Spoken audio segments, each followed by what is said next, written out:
ఆశా వర్కర్లు డిమాండ్లు పరిష్కరించాలని కోరుతూ రాష్ట్ర ప్రభుత్వాన్ని డిమాండ్ చేస్తూ అటు కోటి commissioner of health and family welfare కార్యాలయం వద్ద భారీ ధర్నా కార్యక్రమాన్ని నిర్వహించినటువంటి పరిస్థితి కూడా మనం చూస్తా ఉన్నాము. ఒకసారి మనం విజువల్స్ లో చూడొచ్చు. వివిధ జిల్లాల నుంచి కూడా పెద్ద ఎత్తున ఆశా వర్కర్లు ఏదైతే హైదరాబాద్ కి చేరుకున్నటువంటి పరిస్థితి కూడా మనం చూస్తా ఉన్నాం. ప్రధానంగా వారి డిమాండ్స్ చూస్తే మాత్రం కాంగ్రెస్ ప్రభుత్వం వారి మేనిఫెస్టోలో పెట్టినటువంటి 18,000 ఫిక్స్డ్ వేతనాన్ని ఖచ్చితంగా ఇవ్వాలని కూడా కోరుతా ఉన్నారు. దాంతో పాటుగా 1వ తేదీన జీతాలు కూడా ఇవ్వాలని కూడా కోరుతున్నటువంటి పరిస్థితి మనం చూస్తా ఉన్నాము.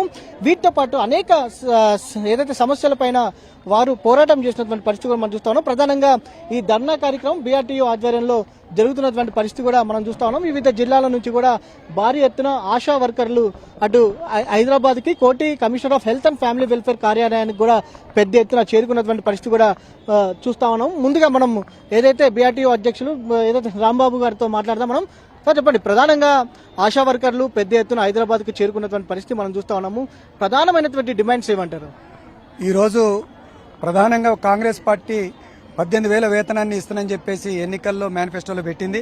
ఆ 18,000 వేతనాన్ని వెంటనే ఇవ్వాలని చెప్పేసి ఇవాళ మేము డిమాండ్ చేస్తా ఉన్నాం. 18,000 చర్చ అయితే జరగలేదు, కానీ ఇంతకు ముందు ప్రభుత్వం కేసీఆర్ గారి ప్రభుత్వం 1వ తారీఖున జీతాలు ఇచ్చేది. ఇప్పుడు జనవరి నుంచి ఇప్పటి వరకు ఏ నెలలో కూడా ఆశాలకి 1వ తారీఖున జీతాలు పడలేదు. 20, 25 దాటుతున్నాయి. కొన్ని నెలలలో అసలు జీతాలే ఇవ్వట్లేదు. అందుకనే ఇలా ప్రధానంగా 1వ తారీఖున జీతాలు ఇవ్వండి అనే డిమాండ్. మీరు మేనిఫెస్టోలో పెట్టినట్టుగా 18,000 రూపాయలు ఫిక్స్డ్ వేతనాన్ని వెంటనే ఇవ్వాలనే డిమాండ్ తోటి ఇలా వేలాది మంది ఆశాలు హైదరాబాదు మెడికల్ కమిషనరేట్కి రావడం జరిగింది. ఇప్పటికి కూడా మేము రేవంత్ రెడ్డి గారిని డిమాండ్ చేస్తున్నాం. మీరు చెప్పిన మేనిఫెస్టో, మీరు రాసిన మేనిఫెస్టో, మీరు ఇచ్చిన మాట 18,000 ఇవ్వండి. లేని పక్షంలో ఆశాలు తప్పకుండా రోడ్డు మీదకి వస్తారు. తప్పకుండా రాబోయే కాలంలో పెద్ద ఎత్తున ఉద్యమించాల్సిన అవసరం వస్తుందని కూడా విజ్ఞప్తి చేస్తా ఉన్నాం. మనం కొంతమంది ఆశాలతో కూడా మాట్లాడించే ప్రయత్నం చేద్దాం. అమ్మ చెప్పండి, మీ పేరు, మీరు ఎక్కడి నుంచి వచ్చారు? నా పేరు సంతోష, బీఆర్టీయూ అనుబంధ ఆశా యూనియన్ రాష్ట్ర అధ్యక్షురాలిని. మేము యాదాద్రి జిల్లా మాది. ఇక్కడికి ఈ రోజు పిలుపునివ్వడం మాస్ మెమోరాండం పేరిటనే పిలుపునిచ్చాము. ఇది ఒక ధర్నా కాదు, ప్లస్ కమిషనరేట్ ముట్టడి కాదు, ఒక మెమోరాండం ఇద్దాము అనే ఒక నినాదంతోనే ఈ రోజు కడుపు మంటతో, కడుపు గాలిన ఆవేశంతో పరిగెత్తుకొచ్చారు ఆశాలు.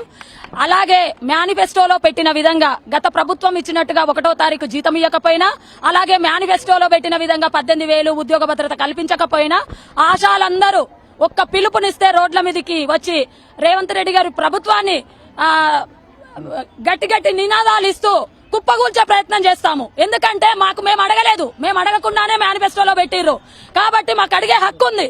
వాళ్ళు మేనిఫెస్టోలో పెట్టారు కాబట్టి మాకు అడిగే హక్కు ఉంది. మాకు ఇచ్చే వేతనాన్ని తను చెప్పిన విధంగా 18,000 చేస్తూ, ఫిక్స్డ్ వేతనంగా చేస్తూ, ఉద్యోగ భద్రత కల్పిస్తూ గత ప్రభుత్వంలో ఇచ్చినట్టుగా 1వ తారీఖు జీతాలు ఇవ్వాలి. లేని పక్షంలో ఇది రాష్ట్రమంతా వ్యాపిస్తాము, ప్రతి జిల్లాలో కూర్చుంటాము, రాష్ట్రమంతా బయలుదేరుతాము, సీఎం రేవంత్ రెడ్డి గారి క్యాంప్ ఆఫీస్ నే ముట్టడి చేస్తాము. ముందు భవిష్యత్తులో కార్యాచరణ సిద్ధం చేసుకుంటున్నాము. కాబట్టి మమ్మల్ని, మా సేవల్ని గుర్తించి ఇప్పటికైనా మాకిస్తున్న జీతాన్ని పెంచుతూ, తను చెప్పిన విధంగా పెంచుతూ 1వ తారీఖు వచ్చేలాగా చేస్తేనే మంచిది. లేదు అంటే మాత్రం బీఆర్టీయూగా ఆశాలందరము రోడ్ల మీదకి వస్తాము, ప్రభుత్వాన్ని నిలదీస్తాము. తను పెట్టిన విధంగా చేసే వరకు వదిలిపెట్టము. వరంగల్ హన్మకొండ నుండి వచ్చిన నా పేరు మంజుల, నేను రాష్ట్ర ఉపాధ్యక్షురాలు. ఆశాలకి పని భారం బాగా పెరిగిపోతుంది. ఏఎన్సీ టార్గెట్ అని, లేకపోతే మిషన్ భగీరథ పనులని కూడా మిషన్ భగీరథ సర్వే చేయిస్తున్నారు. ఇప్పుడు 9 గంటల నుండి 4 గంటల వరకు రెగ్యులర్ గా సెంటర్లలో ఉండాలంటున్నారు. 9 గంటల నుండి 4 గంటల వరకు మేము సెంటర్లోనే ఉంటే ఫీల్డ్ వర్క్ ఎప్పుడు చేసుకోవాలి, మేము ఏఎన్సీని ఎప్పుడు దొరకబట్టుకోవాలి, టార్గెట్ పేర్లతోని బాగా మమ్మల్ని ఒత్తిడి చేస్తాడు. కాబట్టి ఈ రోజు మేము మొన్న రాంబాబు అన్నతో రాష్ట్ర కమిటీ పెట్టుకుని ఈ రోజు రావడం జరిగింది. జీతాలు 1వ తారీఖు పడే జీతాలు 20వ తారీఖు తర్వాత పడుతున్నాయి. జీతాలు బాగా కష్టమవుతుంది. అంతా వితాంతులే ఉన్నారు. వాళ్ళ పిల్లలను చదివించుకోవడం, పొట్ట గడవడమే కష్టం అవుతుంది. అట్లాంటి పరిస్థితిలో ఉన్నాము. మాకు 1వ తారీఖు రోజు జీతం ఇచ్చేలాగా ప్రభుత్వాన్ని డిమాండ్ చేస్తున్నాం. చెప్పండి, మీరు ఎక్కడి నుంచి వచ్చారు, మీరు ఎలాంటి ఇబ్బందులు ఎదుర్కొంటా ఉన్నారు? మేము యాదాద్రి జిల్లా పోచంపల్లి మండలం నుండి వచ్చిన. నా పేరు భవాని. మేము ఎలాంటి ఇబ్బందులు ఎదుర్కొంటున్నామంటే మాకు 1వ తారీఖు నుంచి 1వ తారీఖు వరకు జీతం రావట్లేదు. ఎందుకంటే మమ్మల్ని సెలక్షన్ చేసుకునేటప్పుడు అప్పుడు కాంగ్రెస్ ప్రభుత్వమే ఉన్నది. అప్పటి కాంగ్రెస్ ప్రభుత్వము మమ్మల్ని సెలక్షన్ చేసుకునే విధానం ఏంటంటే బడుగు బలహీన ఎస్సీ ఎస్టీ ఒంటరి మహిళలను సెలెక్ట్ చేసుకుంది. ఎందుకు చేసుకుంది? వాళ్ళకి ఎంతో కొంత ఉపాధి కల్పించడానికి చేయడానికి అని చేసుకుంది. మరి చేసుకున్నప్పుడు మాకు సకాలంలో జీతాలు చెల్లించాలి కదా. గత ప్రభుత్వం చెల్లించినట్టుగా మాకు 1వ తారీఖు జీతాలు చెల్లించాలి. లేకపోతే మా కుటుంబ పరిస్థితులు చాలా దౌర్భాగ్య స్థితిలో ఉంటాయి. మా కుటుంబం గడవదు. అందరు 40 సంవత్సరాలు దాటినాం, 50-60 సంవత్సరాలకు వస్తున్నాం. పిల్లలందరూ చదువుల్లో ఉన్నారు. వాళ్ళకి మేము చదివించుకోలేకపోతున్నాం, మా కుటుంబం గడవలేకపోతున్నాము. ఇది మా ప్రధానమైన సమస్య. ఫస్ట్ 1వ తారీఖు జీతం రావాలి, ప్రధానమైన సమస్య. రెండోది ఏంటంటే కాంగ్రెస్ ప్రభుత్వం మేనిఫెస్టోలో పెట్టినట్టుగా 18,000 జీతం మాకు చేయాలి, ఉద్యోగ భద్రత కల్పించాలి, పని ఒత్తిడిని తగ్గించాలి. ఓకే అమ్మా, మీరు చెప్పండి మీ పేరు మీరు ఎక్కడ చెప్పండి. మాది యాదాద్రి డిస్టిక్ సార్. మేము వచ్చిన ముఖ్య ఉద్దేశం ఏంటంటే మాకు నెలవారీ జీతమే పారతోషికాన్ని బట్టే మీరు నెలకి ఇవ్వట్లేరు. కానీ మాకు 18,000 పెంచిన జీతాన్ని కూడా ఎప్పుడు ఇస్తారో అనే డౌట్ తోటి మేము వచ్చినాము. అది నిలదీయడానికే వచ్చినాం, ప్రభుత్వాన్ని వైఖరిని దించడానికే వచ్చినాం.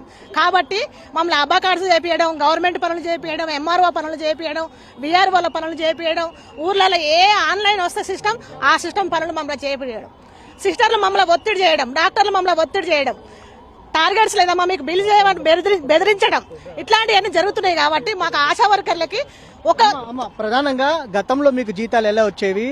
ప్రతి నెల మాకు 1వ తారీఖు నుండి 5వ తారీఖు వరకు కంప్లీట్ గా జీతాలు వచ్చేసేది. అప్పుడు వచ్చేది. ఇప్పుడు 30 తారీఖు లాస్ట్ వీక్ వరకు వస్తలేదు. కాబట్టి మాకు మా చిన్న కుటుంబాలకు, చిన్న ఉద్యోగస్తులకు, కుటుంబ ఫ్యామిలీలు ఎట్లా గడుచుకోవాలి, మేము ఏ విధంగా పోషించుకోవాలి, పిల్లలను ఏ విధంగా పోషించుకోవాలి, మా భద్రత ఎవరు చూడాలి, మా కష్టాలు ఎవరు చూడాలి? మీరు ముఖ్యమంత్రి పదవిలో ఉన్నారు కాబట్టి మీ కాడికి కొట్లాడడానికి వచ్చినాము, మాట్లాడడానికే వచ్చినాం, మేము అడగడానికే వచ్చినాం. మీరు చెప్పండి. మాది కరీంనగర్ జిల్లా అండి. నేను జిల్లా అధ్యక్షురాలను. గత ప్రభుత్వం ఉన్నప్పుడు ఆశాలకు గుర్తించి పిలిచి అన్నం పెట్టి ఆకలి అవుతుంది అని మా కడుపు బాధను గుర్తించి మాకు 9,750 రూపాయలు చేయడం జరిగింది. అది 3 దఫాలుగా చేయడం జరిగింది. 31 తారీఖు వచ్చిందంటే ఒక రోజు ముందే పడేది జీతం, 1వ తారీఖు నాడు పడేది. ఈ ప్రభుత్వం వచ్చిన కాంచెల్లి అసలు ఎప్పుడు వస్తుందో జీతం తెలియకుండా ఉన్నది. 15 తారీఖు రావచ్చు, 20 తారీఖు రావచ్చు. అందరూ మహిళా సంఘాలలో చిట్టీలు వేసుకునే వాళ్ళు ఉన్నారు. దాని వల్ల చాలా మందికి ప్రాబ్లమ్స్ అవుతుంది. 1వ తారీఖు నాడే వేతనం రావాలని మాస్ మెమోరాండంతో మేము కమిషనర్ గారికి రావడం జరిగింది. ఇది మనం మరికొంతమంది కూడా మాట్లాడించే ప్రయత్నం చేద్దాం. వారు ఎక్కడి నుంచి వచ్చారు ఏందని సంబంధించి. అమ్మ చెప్పండి మీ పేరు, మీరు ఎక్కడి నుంచి వచ్చారు? మేము మంచిర్యాల జిల్లా నుండి వచ్చినాము. మేము ముఖ్య ఉద్దేశం మాకు 1వ తారీఖు సాలరీస్ రావాలి. గత ప్రభుత్వంలో మాకు ఏ విధంగా అయితే జీతాలు వేశారో అలాగే రావాలి. ఒకటి, మళ్ళీ గ్రామంలో ఎటువంటి సర్వేలు వచ్చినా కూడా ఆశాలు ప్రధాన పాత్ర పోషిస్తున్నారు. మాతోటి ఇన్ని పనులు చేయించుకుంటూ మా పనికి తగ్గట్టు మాకు ఫిక్స్డ్ వేతనం చేసి మాకు అన్ని విధాల ఇప్పుడు హెల్త్ కార్డు కానీ ప్రతి ఒక్క సమస్యను పరిష్కరించాలని చెప్పేసి కోరుతున్నాం మేము. నమస్కారం అండి, నాది మహబూబ్ నగర్ జిల్లా. మాకు 1వ తారీఖు జీతాలు రావాలనే ఉద్దేశంలోనే హైదరాబాద్ రావడం జరిగింది.